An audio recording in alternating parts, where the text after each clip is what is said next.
शहर के पुराने बस अड्डे के पास एक टूटी हुई चाय की दुकान के किनारे रोज एक फकीर बैठता था। उसका नाम कोई नहीं जानता था। लोग उसे बस बाबा कह के पुकारते थे। फटी हुई कमीज, सिर पर सफेद गंदा रुमाल और आंखों में ऐसा सन्नाटा जैसे दुनिया का हर दर्द उसने अकेले झेला हो। दिन भर वो खामोश रहता, चाय की दुकान से मिले बासी पराठे खाता और रात को उसी फुटपाथ पर सो जाता। लोगों की नज़र में वो एक आम भिखारी था।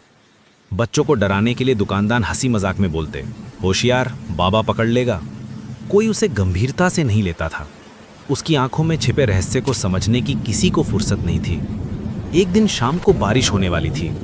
आसमान में काले बादल छाए थे। हवा में मिट्टी की खुशबू फैली थी। लोग जल्दी जल्दी घरों को लौट रहे थे। तभी बस अड्डे के पास एक छोटी सी बच्ची रोती हुई मिली। शायद 6-7 साल की होगी। वो रास्ता भटक गई थी। कोई उसकी परवाह नहीं कर रहा था। सब जल्दी में थे।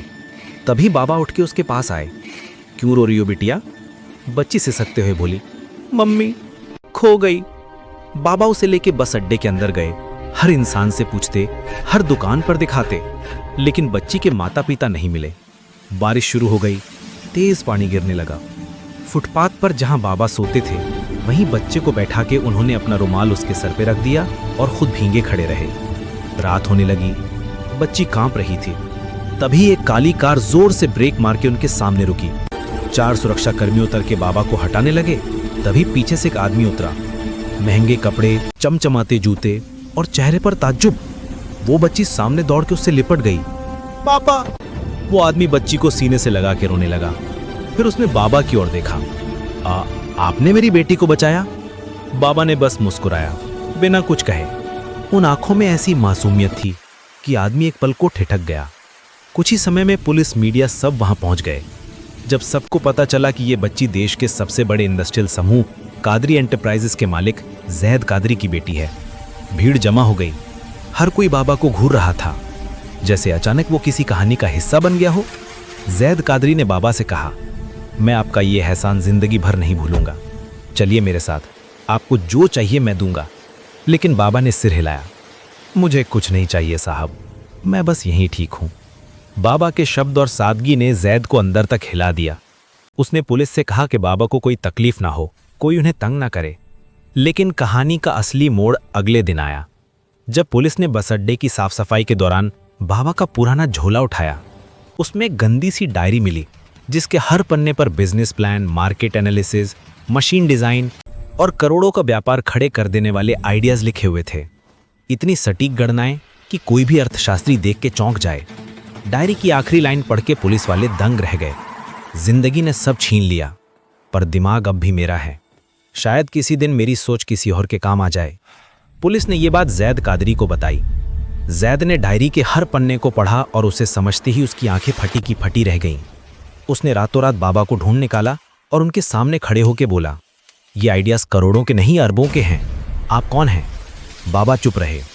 लंबे समय बाद उन्होंने धीमी आवाज में कहा, पहले मैं भी एक मालिक था। मजदूरों के लिए दुनिया बदलने के सपने देखता था, लेकिन धोखे, दुर्घटनाओं और बीमारी ने सब छीन लिया। परिवार, घर, पहचान और आखिर में खुद को भी खो दिया। अब बस ये सड़क ही मेरा घर है।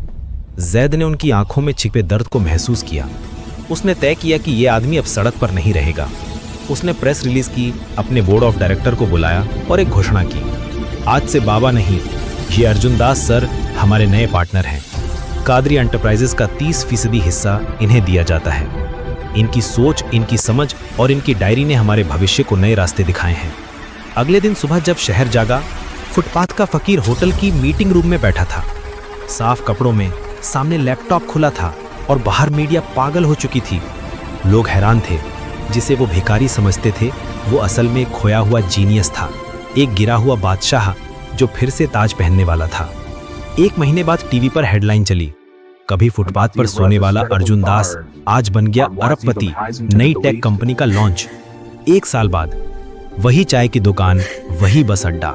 अर्जुन दास अपनी लंबी कार से उतरकर चाय वाले को 50 लाख रुपए का चेक देकर बोले, तुमने मुझे भूखा नहीं सोने दिया था। दुनिया ने क्या दिया ये मायने नहीं रखता, इंसानियत कभी भूली नहीं जाती। और फिर उन्होंने फुटपाथ की ओर देखा जहां वो कभी सोया करते थे। आंखों में हल्की नमी आई, लेकिन मुस्कान भी। कभी कोई उनसे पूछता, आप भिखारी कैसे बन गए? तो वो बस इतना कहते, गिरना कोई शर्म की बात नहीं, बस उठने का मौका मिलना चाहिए। और जिस दिन उन्हें वो मौका मिला, उन्होंने पूरी दुनिया को दिखा दिया कि असली अमीरी जेब में नहीं, दिमाग और दिल में होती है।